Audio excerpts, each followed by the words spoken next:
Hello, everybody. Welcome to a new episode of the Dissenter. I'm your host, Ricardo Lopes, and today we're joined by Dr. Henrik Høgh-Olesen. He is professor of psychology at Aarhus University. His research interests include evolutionary psychology, comparative psychology / ethology, primatology, aesthetics, psychology of religion, and history of psychology. And today we're going to talk about his book, The Aesthetic Animal. So, Dr. Høgh-Olesen, welcome to the show. It's a pleasure to have you on. Thank you. So, in the book, you use the term aesthetic impulse. So, what is it? What is it that you're talking about here exactly? Yes. Well, first of all, an impulse, that's a natural inner urge to do a thing. And when you do that thing, you feel intrinsic rewarded by it. The aesthetic impulse is the natural inclination to decorate yourself and your surroundings. And that's a species characteristic that you see in our species, that we can't help it, but we have to decorate ourselves and we have to decorate our surroundings. And it's also pleasurable to do that. We don't have to learn it. It's like when you have the propensity for language or group living or tool making. This is also some part of our natural equipment, so to speak. Mm-hmm. So we can say it's innate? Yeah, it's innate, yes. You don't have to learn it. It's an inner urge to do it, and it's intrinsic rewarding when you release that urge, and activate in that way. Mm-hmm. And do we know exactly when in our evolutionary history we evolved this aesthetic impulse? That's a difficult question. But if you go way back to the Australopithecines, if you go 3 million years back, you'll find we have this fascinating pebble called the Markabanskat pebble. It's a pebble made from nature, but it looks like a human face. And sometimes 3 million years ago, some Australopithecines found this stone lying next to a river, and it fascinated them. So they brought it with them 2 or 3 miles up in the mountains where they have their cave, and this object was stayed with them throughout their lifetime, so to speak. So we found this object together with their bones and skeletons and things like that. So in one way or the other, this piece of this maniform is also called, because it's not made by man, but it naturally looks like a face, was so fascinating that they had to keep it. So they were in one way or the other, they had to recognize something in this pebble. You also found crystals and quartz and beautiful stones, which other animals just pass by because you can't use them for anything, you can't eat them. But these guys thought that these stones and this pebble was so fascinating that even if it didn't have any use, they wanted to keep it. So perhaps this is the first sign of aesthetic appreciation of an image that we find here. But it could go longer back, because you also see aesthetic appreciations, at least in the animal world. But the whole thing about sexual selection is more or less a question about feeling that something is more beautiful than something else, and you want to get close to the thing that you enjoy here. And that's also at least some sort of aesthetic appreciation, so to speak. Mm-hmm. Do we know if there are any animal precedents to human art? If there's any animal present, well, it's a tricky question. At least there is a animal appreciation of something more beautiful than something else. And of course, you have the bowerbirds, who make these fascinating displays. But this is not art in the human sense, but it's definitely dealing with aesthetics in a wider sense. And of course, the idea is to get so much attention by the thing that the females will come so you can mate with them. But it's organized according to aesthetic principles, the display put out on the floor, color grouped and everything, but it's in the same time it's very stereotyped, Every bowerbird does it in this way. But of course, if you're a well equipped and aesthetically fit bowerbird, you'll be able to impress the females perhaps because what you have done here is better than what the other guy has done. But still, it's more or less, the same thing that these guys are doing. And when we talk about art in humans, we more, appreciate the individualistic approach to things, So it probably wouldn't be right to call it art, but it definitely has to do with aesthetics and also with being impressive in what I do because I'm able to do this. But then perhaps I gain interest from the females. Mm-hmm.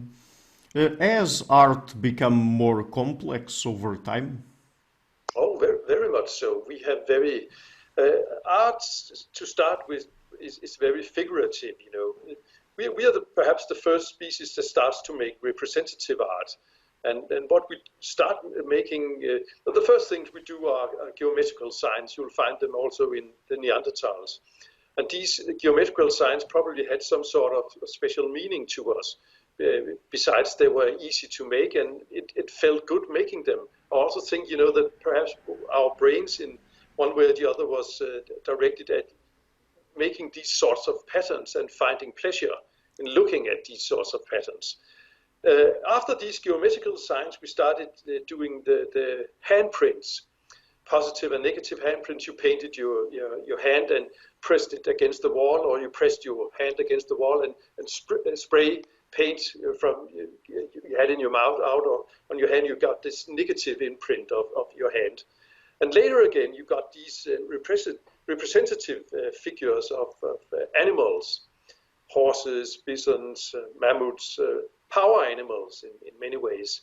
These guys were interesting in our ancestors in living in the caves were interesting in the way that if you go to their kitchen meetings, you'll find that they have birds and reindeers in their stomachs, but they had definitely horses, bison, mammoths, and lions on their brains. So this was what fascinated them. Today you'll find that art can be abstract. You'll also find that art can be very conceptual without any sensorical statements at all. It can be concepts, it can be mind games, special things you can take like the famous art object, a urinal, and put it on an exhibition, and you can say that this is. So definitely it becomes very much more abstract and formal, and also more, modern art sometimes is more like mind games than it's actually sensual. Right. But do you think that art and artistic behavior is something that has been directly selected for during our evolutionary history, or do you think it's basically a byproduct of adaptations? What is your position on that issue? Yeah, that's one of the main topics inside the field, one of the discussions. I would say that the jury probably, if I have to be fair, the jury probably is still out on this question.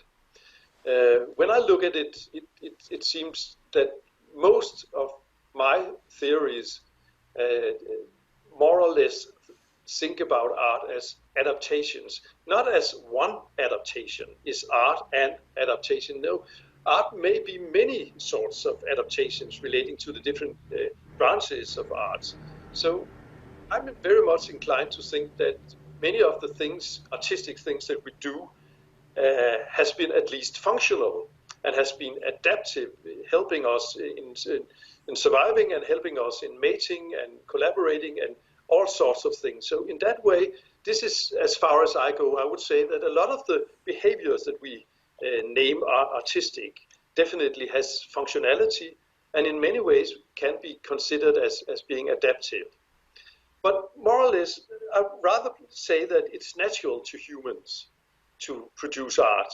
So I more or less see it as, it's coming out of all our main motives, so to speak. Humans are stimulation-seeking animals. We are social hierarchic animals. We are meaning-seeking animals, symbolic, narrative, and all these things. And art develops from all these propensities, these three major orientations of humans. And you won't understand art and the behavior related to art if you don't take into your equation that we are stimulation-seeking animals, we are social hierarchic animals, and we are meaning-seeking animals. And art dives into this complex of propensities, so to speak. Mm-hmm. And when it comes to what we appreciate in art, for example, the kinds of things represented there, are these preferences also evolved? Are they culturally influenced, or what exactly? Because there are some hypotheses out there, like, for example, the savanna hypothesis that say that at least visually what we tend to appreciate in art is basically has to do with the kinds of environments we have been exposed to during our evolutionary history. So what do you think of that? The savanna hypothesis has something going for it, but one of the problems with the savanna hypothesis in many ways is that people define the savanna environment different. So we doesn't have a strict definition of what we mean by the savanna environment. And this is a major problem, because then you can have different, articles and representation about this phenomena, relating to different things when you go look closer at it. But definitely we have some sensibilities. We have inborn sensibilities for many things. And of course, as an animal, you should be able to identify what is a good habitat. Where is it nice to stay? Where could you survive? And you do that spontaneously when you go around. Some places you are attracted to. You feel like resting. You feel like sitting down. Here is nice to stay. Other places you will avoid, because this is definitely not a human good habitat. So in many ways, what we call the savanna hypothesis concentrate on the phenomenon that we have inborn innate sensibilities to take special cues for having a special balance. This is a good cue, this is a fascinating cue, this is a cue that I want to come closer to, and this is a cue that I want to avoid. Also, you can see it's not only trees and special habitats, it's also that everything that has a bling effect, everything that glitters, everything that is fascinating because it shines like gold and silver and jewels, and the human animal is crazy with these things. We can't get enough of it, and fireworks on the night sky. It's also glittering and spectacular in that way. And it's interesting why we as a species are drawn to these special sort of stimuli, because you can't eat them, and if you find diamonds in the earth, what would you do with them? Other animals would just pass these things, but we pick them up and starts looking at them and gets fascinated about it. And the interesting thing is that you have to ask why, what other things are glittering? What other things are shiny? What other things reflect lights in a spectacular way? Well, water does, and fresh fruits full of juices does. And the reason why we get so that the reason why that these sparkling and glittering stimuli can become key stimuli to our species, perhaps is because when you are a nomad walking and having to survive, the cues that you really have to be aware of is where is the water, because where there's water you'll be able to survive. So this fascination about everything that's bling, that glitters, very much has to do with that you, as an animal, has to find out where the wet stuff is, because this is where you survive. And when you make experiments with babies, you'll find that if you take colors and you make the colors like blank, shiny colors, they'll bring them to the mouth, whereas the same colors in a dull, way will not be brought to the mouth. And if you, as if they think that the shiny glittering things, has to do with what is wet and things like that. You also find that if you make tests with people, and you give them salty chips, so they get thirsty, then they prefer to when they have 2 bunks of paper to choose from, they choose, the more thirsty they get, the more they chooses the glittered paper instead of the dull paper, because this glittering is associated with humidity, and this is crucial for an animal. So you'll find that we have many sensibilities, and of course art and culture can use these sensibilities. And today we value diamonds very much, but the really interesting question is, why do we value these stones instead of other stones? Because you can't eat them. Well, because they glitter, and the glittering stimuli is very important to you. Also, you'll find that we have special sensibilities to tacky, zigzagging patterns, because tacky, jagged, zigzagging patterns will, what is it's jagged and what is zigzagging? Thorns are, stones, weapon, teeth, and all these things, and that nails and could be sharp and tacky and all these things. So you have some inborn sensibilities, and you react as soon as you see them. You also very much, if you go to if you take pictures of airport lounges full of people, if one of the women on these pictures, there could be thousands of women or people in the pictures, wears a raincoat with leopard dots on, you'll spot it immediately. Whereas the green raincoat or the red raincoat will go very much into the background. But this, you have innate sensibilities to react to special certain stimuli. We call them key stimuli. And when these are, you get very much interested as a human animal. And of course, art has also used these key stimuli.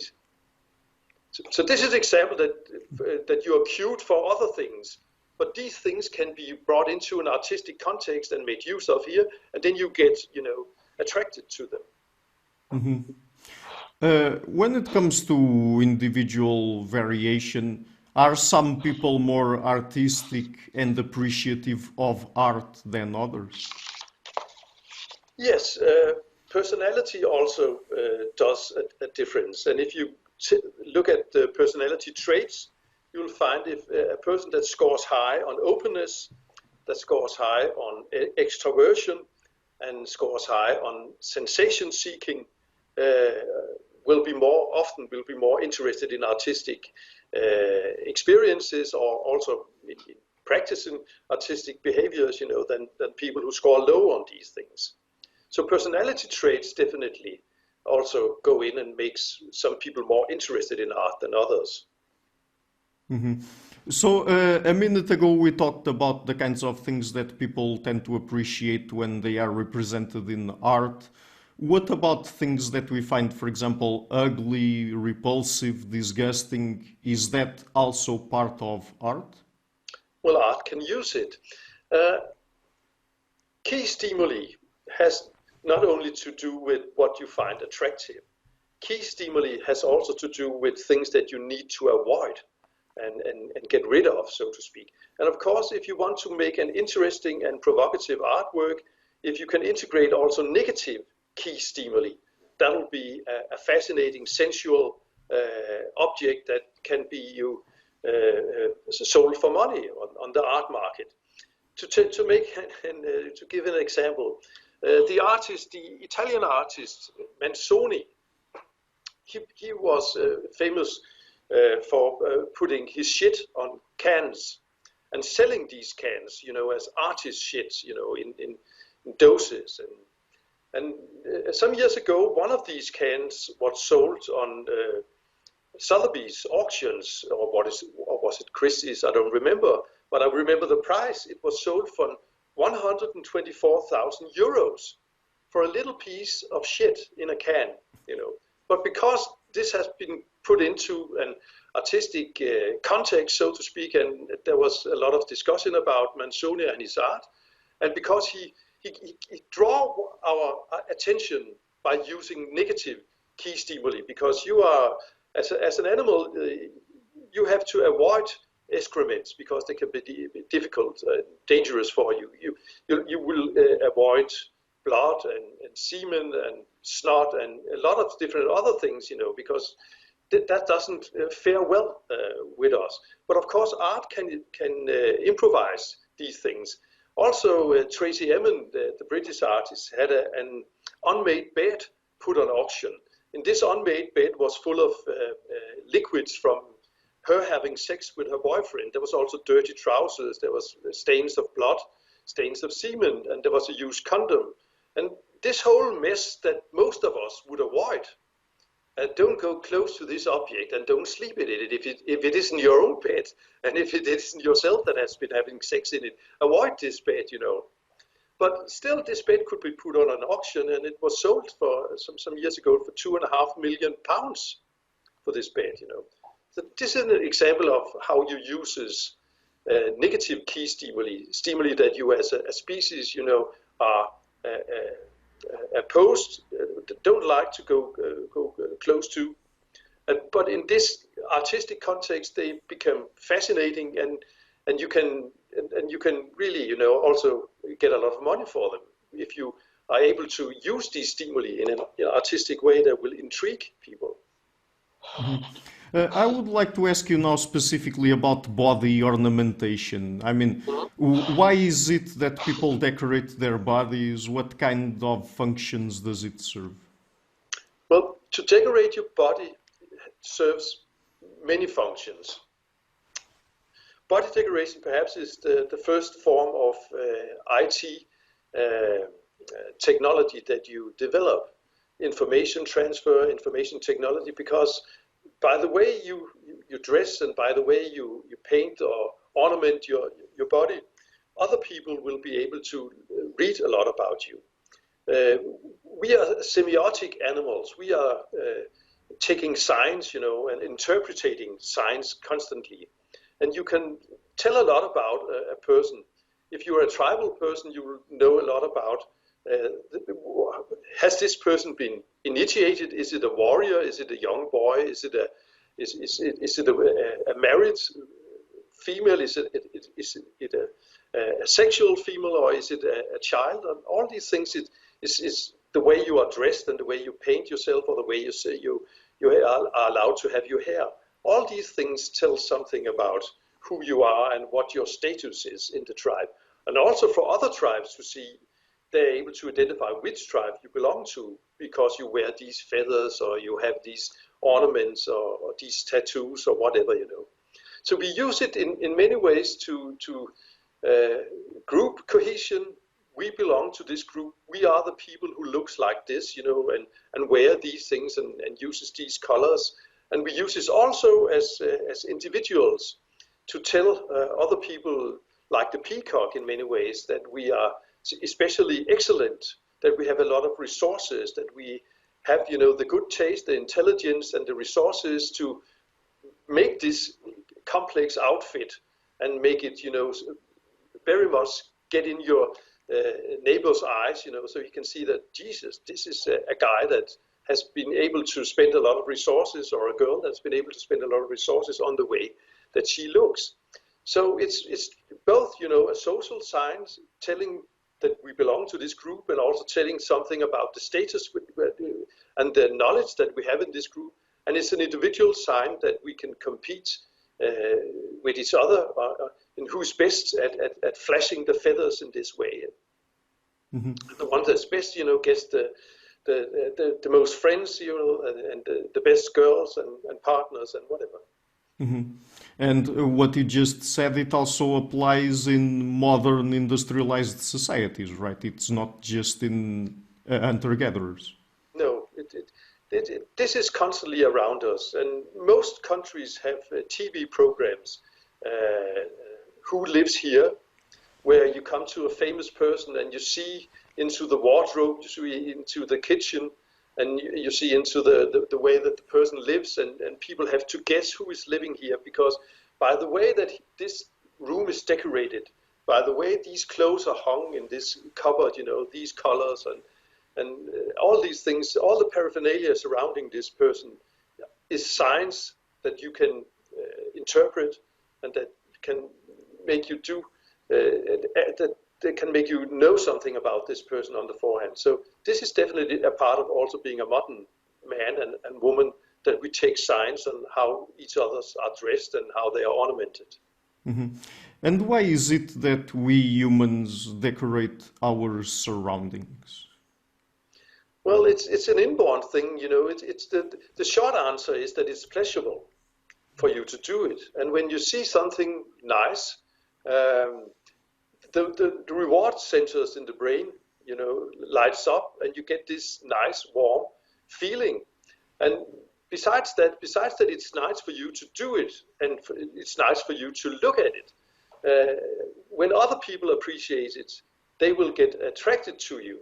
So you'll get, you know, associated by the things that you surround you with. You know, you're the person able to build up this environment or to make this fancy appearance, you know. And people will get interested because also their intrinsic rewarding centers light up when they see something beautiful. So they want to get close to you. Perhaps they want to engage with you in collaboration or in making partners or whatever, you know. So you can develop your skills in this area to a lot of things, giving status, gaining resources, gaining mates and everything. That's the reason why it's enjoyable for you to do it. Mm-hmm. What about things like song, dance, and music? I mean, do they serve social functions?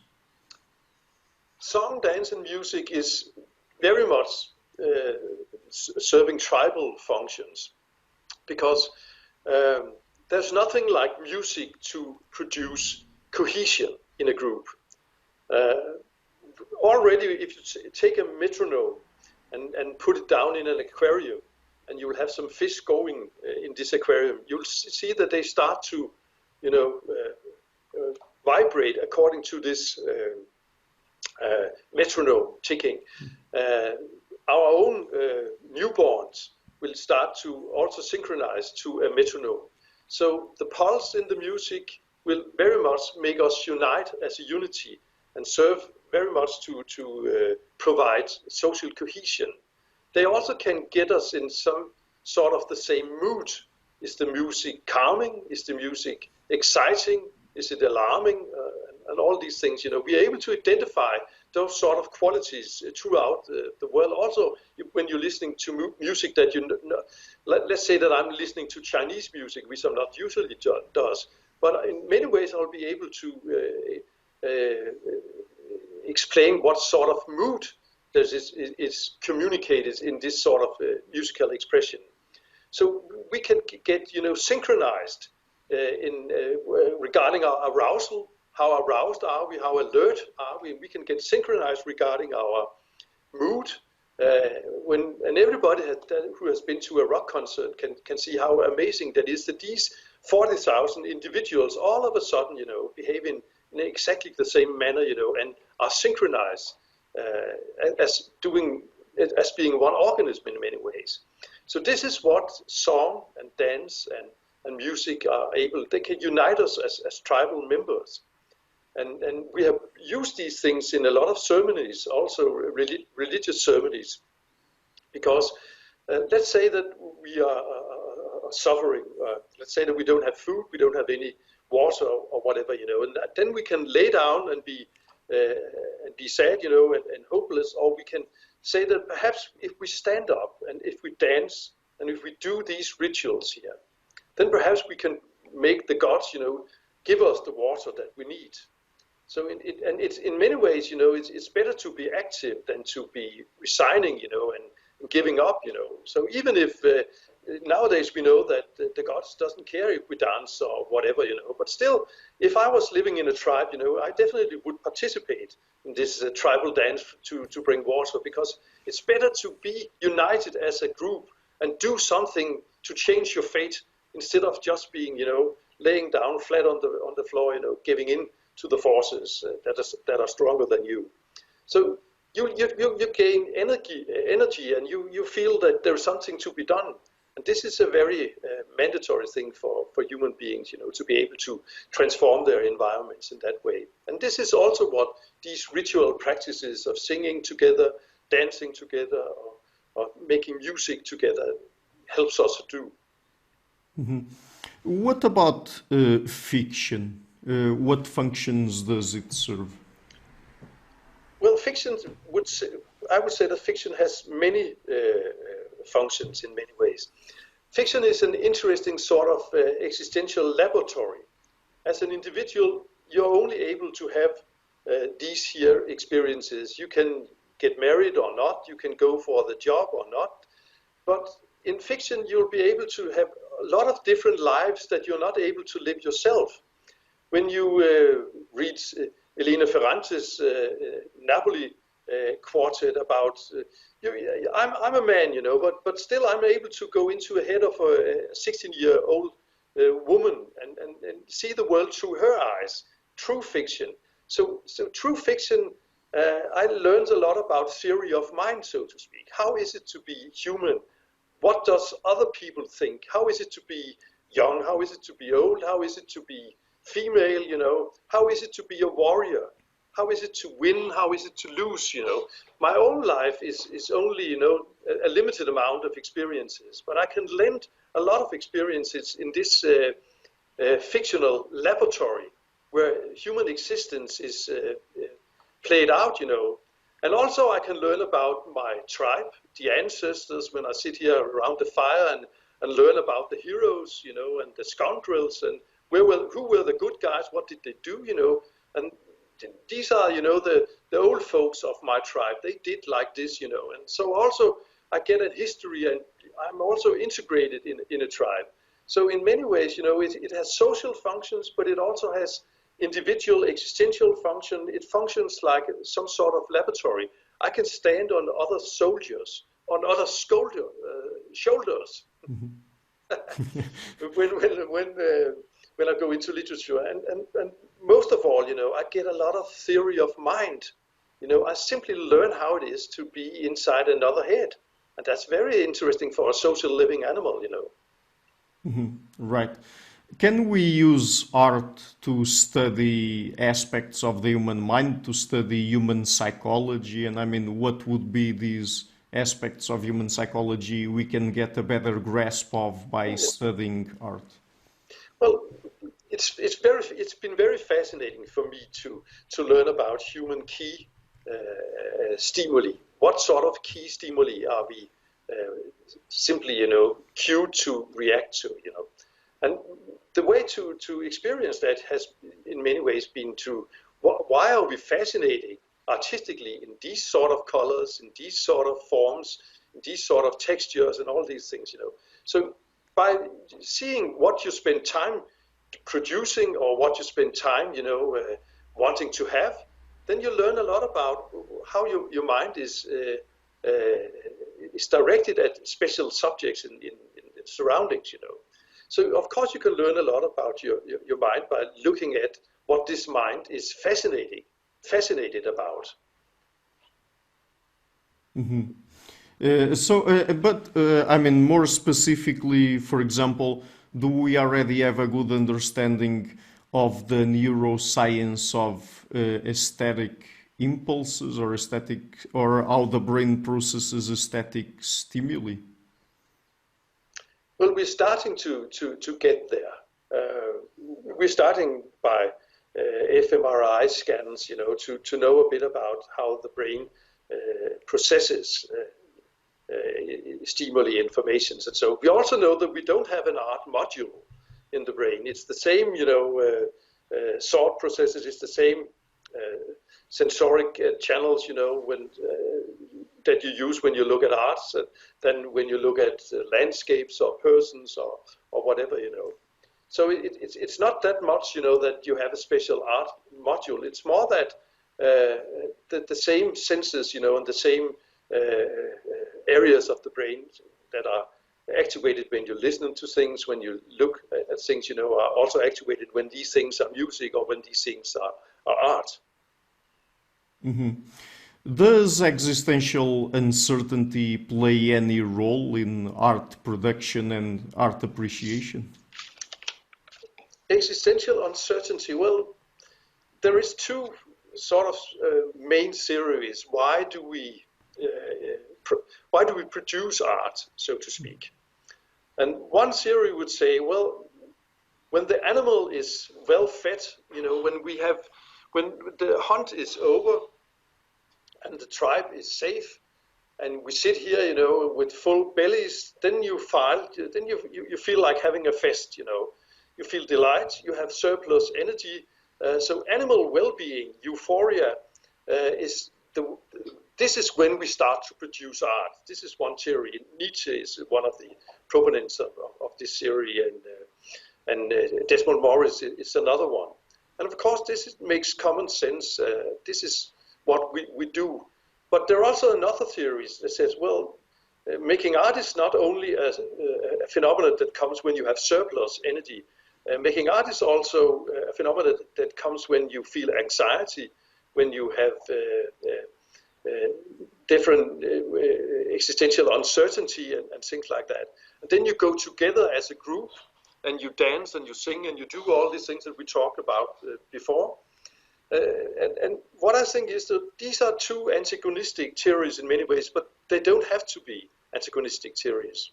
Because if you think of us as stimulation-seeking animals, then of course, when you overstimulate, and you feel stress and all sorts of things, then you can produce art as a collective thing to calm you and to soothe you and to make you stay together as a group, and that'll make sense to do that. But also when you are full and in good mood, and everything is excellent, of course, this is also when you make art. So you don't have to choose between these two different things. Art is made when you are in a flow condition, when you're understimulated, when you're overstimulated. You can find it whenever, and it serves. You're motivated to do it in many ways. Also when you feel existential uncertainty, but definitely also when you feel well-being, euphoria, and surplus energy. Mm-hmm. So I would imagine that things like terror management theory, when people try to explain art production just through this kind of lens, I mean, it's limiting, right? It doesn't explain art production to its full extent. Yeah, right? I would say this is only one purpose that art can serve, And I would say that these two antagonistic ideas in many ways are complementary, and you don't have to choose between them. Mm-hmm. So, perhaps one last question. In terms of the kinds of questions we haven't answered yet when it comes to the evolution of art appreciation, what you call the aesthetic impulse, and so on. What are the ones you would like to see answered? What are the ones that I would like to see answered? Taking into account perhaps some of the ones we haven't answered yet. Yeah. Oh, there's a lot of questions. I don't have any special ones that I prefer answered. I think there's a lot of questions still to be answered. But what I very much would like was that we, as a community, appreciated how much these things matters to us, and that very much of our surroundings. And I would very much like that architects knew a bit more about our inborn sensibilities and what sort of cityscapes that we thrive in, and that hospitals, and schools and all the places, all the rooms where we fare as modern citizens. So much of what we live in is terrible, according to how we are programmed in many ways, And a lot of misery, a lot of stress, a lot of bad lives are lived in surroundings that aren't fit for human living in many ways. So I would very much more think practical about these things and hope that politicians, architects, city planners, would take in the knowledge that we already have, because you could start to do a lot of changes already about what we already know. And then, of course, there's a lot of unanswered questions, but I don't have any particular things, I'm more like building bridges, so to speak, and I'm also trying to make this knowledge that we have already use why should it be something that we teach about in universities? This should be something, that has to, define the way we produce cities in many ways, and cityscapes, schools and hospitals and whatever. Mm-hmm. But I mean, when you say that we could try to apply the knowledge we already have to fields like architecture, for example, would that be with the goal in mind of creating architecture that would be more pleasurable to people? Is that it? Yeah. Architecture does have a lot to do. If you look at one strange thing, some very interesting experiments that we did some years ago. Ulrich was one of the head names in this field. If you're on a hospital as a patient, if you have a window next to your bed and you're outside this window can see a nice countryside, then you're very much easier. Everything. You need less medicine. Your wounds are faster healing. And a whole lot of objective parameters. You get very much faster. When you're looking at these things. And then they tried also experimentally, because of course every hospital bed can't have a nice city or a nice landscape to look at. But then they tried, with wallpapers and photostats, and pictures of landscapes that we find pleasurable as humans, and you'll find that exactly the same effect, So it does really matters a lot if the surroundings that you're living in are surroundings that to you appears to be good habitat. And we know a bit about what a good habitat should look like when you are a human, And so little of our cities look like that, You also know when you have, wherever there is water and trees to be seen in a city, the prices get high because everybody wants to live there, And when people can choose between, we have a square here, do you want a sculpture put here, or do you want some grass or some water and things? People prefer grass and water for these things.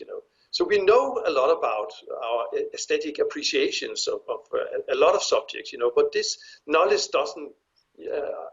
doesn't change very much. The way that we build our cities, I'm afraid. Mm-hmm. So this would be done basically with human well-being in mind, correct? Yes, with human well-being in mind, yes. Mm-hmm. Okay, so the book is again The Aesthetic Animal. Where can people find your work on the internet apart from the book? Oh, I have a homepage where people can see some of the other things that I've been writing and doing about these things. So I'll be different places on the internet. I'm not that active in as many people are. I'm not as active as you are, but you'll be able to find videos, and you'll also be able to find my homepage at the university, where you'll be able to look closer at my production. Mm-hmm. Okay, so Dr. Høgh-Olesen, thank you so much for taking the time to come on the show. It's been a real pleasure to talk to you. It was a pleasure for me, and I have to apologize. My English has been so rotten because I haven't been traveling for 2 years due to the corona. So I'm used to read English and I'm used to write it, but I'm not used to talk it. And I had a hell of a time finding the words. So I'm sorry about that, miss. No, you don't have to apologize at all. It's been great, so thank you so much. Thank you. Hi guys, thank you for watching the interview until the end. If you like what I'm doing, please consider supporting the show. It's thanks to people like you that it keeps running. I will leave links in the description box to Patreon and PayPal. Any amount, even just $1 per month, would already be a great help. Otherwise, and if you like what I'm doing, please share the interview, leave a like and hit the subscription button. This show is brought to you by Enlights, Learning and Development Done Differently. Check their website at enlights.com.